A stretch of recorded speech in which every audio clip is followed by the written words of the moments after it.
haddii aad rabto inaad aqoon yeelato cilmi baaristay ku jirtaa haddii aad inaad magac yeelato cilmi baaristay ku jirtaa haddii aad inaad lacag yeelatona cilmi baaristay ku jirtaa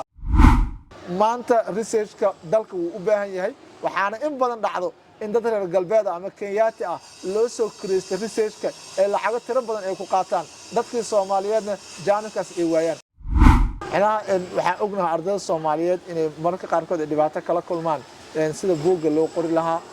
qaarkood ay waqtigii ay ku qalin jibi lahaayeen buugga dartiisa dib ugu dhaco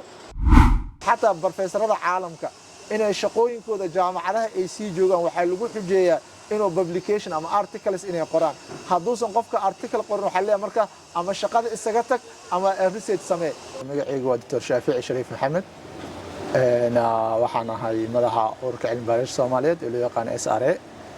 sidoo kale waxaan ahay macallin dhiga maadadan research methodology-ga ka dhiga jaamacadaha gaar ahaan ardayda masterka dabcan waxaan aad u bogaadinaa programka awado iyo hoyga fursadaha waxbarashada ee ardayda Soomaaliyeed aan u guda galno marka ugu horeysa cilmi baaristu waa maxay u kala baxdaa Axmed aad u mahadsan tahay horta marka laga hadlayo cilmi baaris waxa qeexisteeda ma jirto qeexis la isku raacsan yahay waxa jira qeexisyo kala duwan oo lagu macneeyo cilmi baarista waxa la cilmi baarista waa habka xogta lagu soo aruuriyo lagu faaqido lagu analyze gareeyo kadibna loogu sameeyo waxa loo yaqaan generalization sidoo kale cilmi baarista waxa la waa in la ogaado waxa dhacay iyo sababta ay u dhacayaan sidoo kale cilmi baarista waxa lagu qeexaa in la ogaado haddii laba arrin ay xiriir uu ka dhaxeeyo iyo haddii ay jiraan runta ama waxyaabaha aan la ogeyn in la ogaado marka muhiimadda cilmi baarista marka waa in la ogaado xaqiiqda lagu kalsoonaan karo iyadoo loo sameynayo hab cilmiyeysan cilmi baaristaas qaybo ma leedahay dabcan dhowr cilmi baaris qaybo kala duwan ay leedahay marka laga hadlayo farsamo ahaan waxaa jiro noocyada kala duwan ee cilmi baarista ay leedahay waxaa la jira wax la jiro exploratory waxaa jiro wax loo yaqaan hypothesis waxaa jiro wax loo yaqaan descriptive studies hadba waxay ku xirantaa marka cilmi baaraha nooca cilmi baarista uu sameynayo waxaa laga yaabaa cilmi baaraha inuu doonayo wax aan weli waxba hore looga sameynin inuu marka ugu horeyso uu asaga ama iyada ay wax ka qorto sidoo kale waxaa suurtagal ah cilmi baaraha inuu doonayo inuu wax saadaalin uu ka bixiyo marka noocyadaas kala duwan jiri karo sidoo kale cilmi baarista waxay yeelan kartaa wax loo yaqaano qualitative iyo quantitative oo ah in cilmi baaraha qaab number ah uu wax ku raadiyo sidoo kale cilmi baaraha wuxuu wax ku raadi karaa qaab loo yaqaano text ama qoraallo ama words taasoo idan lahayo wax loo yaqaano qualitative marka taas waa habka marka ardayga ama qofka cilmi baaraha ah uu doonayo inuu gudaha u galo nooca cilmi baariseed uu doonayo marka inahaasa la dhihi karaa cilmi baarista way u kala baxdaa Axmedow cilmi baaristaas maxay qofka muhiimad ah oo u leedahay noloshiisa cilmi baarista qofka muhiimad badan noloshiisa u leedahay waxa muxasib mudan Axmed in la ogaado qofka ama ardayga aan ka soo bilowno maalinta uu arday uu yahay uu jaamacadda dhameynayo inaad degree qaadato waxay kaaga xiran tahay inaad buugga thesis-ka ama research-ka aad sameyso waxaa laga yaabaa ardayga marka uu jaamacadda dhiganayo maadooyinka dhan waxaa laga yaabaa hal mar oo kaliya inay ku soo qaato hal macallin oo u dhigo muddo kooban uu qaato imtixaankeeda uu galo sidaasna uu ku dhameeyo laakiin marka la joogo research-ka marka koowaad ardayga waxaa la sameyn doonaa maado research methodology la siin doonaa marka la siiyo waxaa loo magacaabi doonaa supervisor marka supervisorka loo magacaabo supervisorka oo in muddo ay soo shaqeeyaan kadib waxaa dib loogu soo celi doonaa jaamacaddu waxay xisaari doontaa guddigaas oo qiimeyn doono ka fadhiisan doono ardayga waxaa la dhihi doonaa kaale imo presentation ku sameeya waxa aad soo ogaatay kadib markaas ayaa loo ansixin doonaa marka waxaa dareemay maadadaas muhiimadda ee u leedahay ardayga maalinta uu jaamacadda dhameynayo buuggaas la'aantiis ma qalin jebin karo in asiga ama teeskaas la qora ama researchkaas sameyna waxay u baahan tahay muddo ku dhawaad 6 bilood ah oo aad dareemi karto inta ilaa iyo heerka ugu sareeya jaamacadda maamulka jaamacadda ee ardayga hortiisa ay soo fadhiistaan ee dhahan maanta waxaan rabaa in adigu ku dhageysano oo cilmi baaristeeda aan dhageysano taas waxay muujinaysaa marka muhiimadda ardayga u leedahay marka laga soo tago degree-ga waxaa ku xiga masterka sidoo kale ardayga markuu masterka qaadanayo idan wuxuu ku qasbanyahay inuu research sameeyo tii degree-ga mid ka sii baaxad weyn inuu sameeyo ka waqti badan ka mas'uuliyad badan taasoo aad dareemi karta marka heerkaaga waxbarashada uu sare u kacani marka harayso research-ka marka la gaaro PhD-da saasoo kale ardayga waxaa laga rabaa inuu cilmi baaris sameeyo marka waxaad dareemi kartaa mar walba oo ardayga uu joogo darajada koowaad midda labaad iyo midda saddexaadba inta waxaa daba socona wax loo yaqaan researchka laakiin maadooyinka kale waxaa laga yaabaa inaad digriga markaa ku qaadato masterka aadan ku qaadan tii aad masterka ku qaadatay inaadan PhD-da ku qaadan laakiin researchka waa maadada kale ah ee maalinta ardayga jaamacadda uu ka qalin jebinayo ama digriga uu qaadanayo ilaa iyo PhD ee daba soconayso intaas waxaa dheer marka xataa qofka uu dhameeyo jaamacaddii xataa uu PhD-da qaato tusaale u soo qaadana macallin jaamacad uu noqday macnaheedu ma markuu macallin jaamacad yahay inuu researchka uu ka weynaaday weli inuu maxallaha horumarkiisa iyo aqoonta macallinkaasi waxa kaliya oo base u noqon karo oo lagu qiimeyn karaa waa researchka marka axmed waa dareemi kartaa marka adigoo arday ah oo degree ah adigoo master ah adigoo PhD ah xataa haddaad macallin jaamacad noqoto researchku uu ku daba socdaa marka inahaas dhan waxay muujinayaan muhiimadda ay leedahay researchka buug ayaad ka qortay adiga bal buuggaas waxa uu yahay iyo waxa kugu dhaliyay su'aal aad muhiim ah dabcan buug lahayo caawiyaha cilmi baaraha oo ka hadlaya sida loo sameeyo researchka waxaan ognahay ardayda Soomaaliyeed inay mararka qaarkood ay dhibaato kala kulmaan sida buugga loo qori lahaa qaarkood ay waqtigii ay ku qalin jibi lahaayeen buugga dartiisa dib ugu dhaco qarashaad badan ay ku bixiyaan sidoo kale laga yaabo ardaygii iyo waalidkiis oo intaasoo san wax soo barayay in markii la wiilkaaga ama gabadhaadii buuggii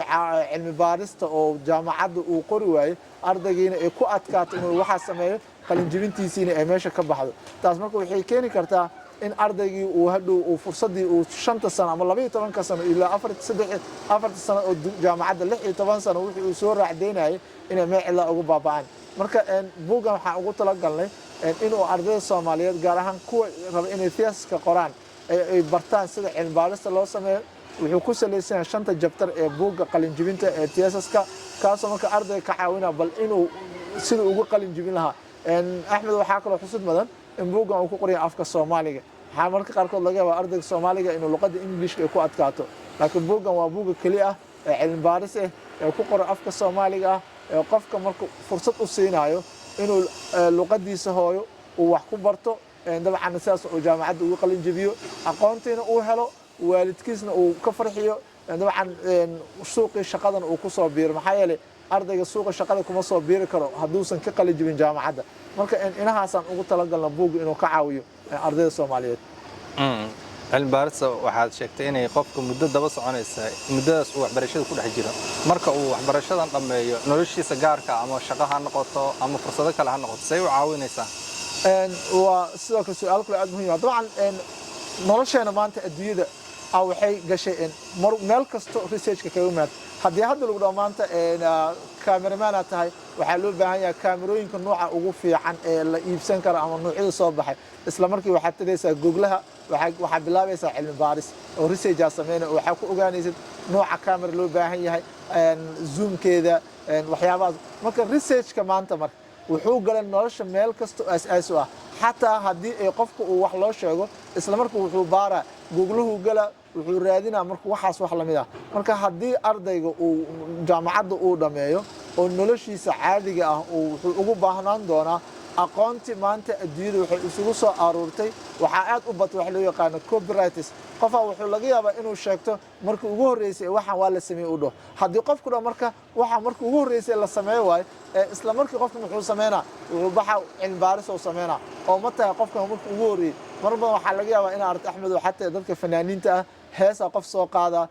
marka isla markii dhalinyaradu waxay sameynayaan ayagoo xataa aanan aqoon researchka u lahayn waxay bilaabaan inay googlaha galaan bal heestan horema loo qaaday taasoo macnaheedu yahay waa nooc ka mid ah researchka waa literature review bal haddii wax lagu sheego wax hore arrintan looga dhahma ka jiraan oo kale marka qofka noloshiisa marka uu dhameeyo jaamacaddii oo suuqa shaqada ku biiro meesha aad ka shaqo bilaabaysa haddii uu bangi yahay haddii uu yahay maxaa lahaa shirkado gaar loo leeyahay haddii ay tahay maxaa lahaa hay-ad dowladeed inta waxaa u baahan tahay ama lagaaga fadhiyaa inaad wax ku soo kordhiso inaad shirkadaas meesha aad ka shaqaynaysa wax ku soo kordhisan waxaa u baahan tahay qof cilmi baarista yaqaano og waxa uu rabo inuu sameeyo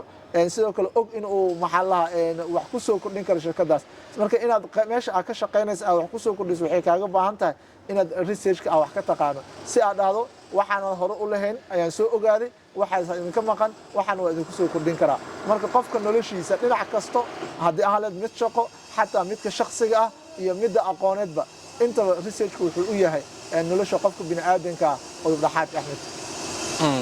waxaa yar cilmi baarayaasha markaan Soomaaliya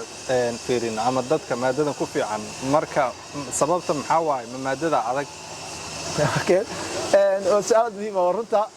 markasto waxa marka ogaato adiyada macnaha cilmi baarista marka laga hadlayo in lagu dhaho qofkan waa aqoonyahan waa researcher wax kasta oo qofka macnaha adag waxa lagu ogaadaa dadka ama yaqaana ama daneynaya aad u yar macnaha researchka waa wax u baahan dulqaad badan u baahan waqti badan u baahan laga yaabo qofka inuu aqoon ziyaado ah iyo waxyaabo badan waqti u geliyo marka waa runta ma dhaheen macnaha waa adeegyaha laga leexdo laakiin wuxuu u baahan yahay juhdi iyo waqti iyo dhabar adeeg badan u baahan yahay waxa xusud badan Axmed oo ina ogaatid xataa professorada caalamka inay shaqooyinkooda jaamacadaha ay sii joogaan waxa lagu xujeeyaa inuu publication ama articles inay qoraan hadduusan qofka article qorin waxa leeyahay marka ama shaqada isaga tag ama research samee marka waa dareemi kartaa xataa professorada caalamka ee waaweyn ee jaamacadaha adduunyada wax ka dhigo inay sii ahaadaan macallimiin jaamacadeed inay shaqadooda sii joogaan waxa lagu xujeeyaa research inay sameeyaan waliba waxa laga doonaa oo kaliya sanadkii waxa lagu xujeeyaa hal article inay qoraan oo ka kooban 12 page ilaa 15 page qiyaas professor jaamacadeed sanadka dhan la dhahay 12 page qor laakiin wali ay ku adag tahay marka waa dareemi kartaa researchka inuusan ahayn touch and go oo wax intaad maanta aad taabato oo nacash camal aad intaad ka daarato aad ka carari karto laakiin waa wax u baahan aqoon dheeri ah taada kale wax lagu qiimeeyo waxa waaye adduunyada maxay ku soo kordhisay adduunyada dadka researcherka way aaminsan yihiin tusaale waxa noogu filan hadda marka uu corona uu dhacay adduunyada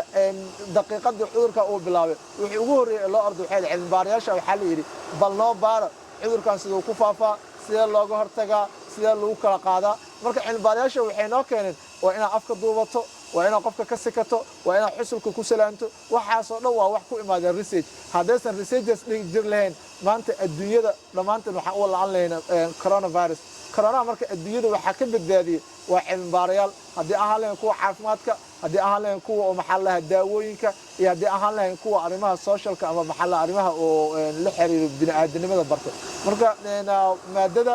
waa mar haddii si loo fiirsho way fududahay xaraaraday leedahay qofkii mar fahman uu ku raaxaysanaa dhinaca kalena waxay u baahan tahay ka go'naan iyo heelanaan qofka inuu sameeyo si mar waliba markaas uu ugu guuleysto in aqoonta iyo way arag aqoonta adduunyada ka jirto inuu wax ku soo kordhiyo waxa lagaaga baahan yahay hadaa cilmi baaraad waxay tahay aqoonta adduunyada maxaa ku soo kordhin kartaa biri marka aad dhimato adduunyada maxaa uga tagta oo dhaxal oo aqooneed marka inahaasa marka waxay keenayso in dadka qaarkood ay ka cagajiidaan laakiin ogow maalinta aad cilmi baaro noqoto adduunyada waxaad ugu tagi doontaa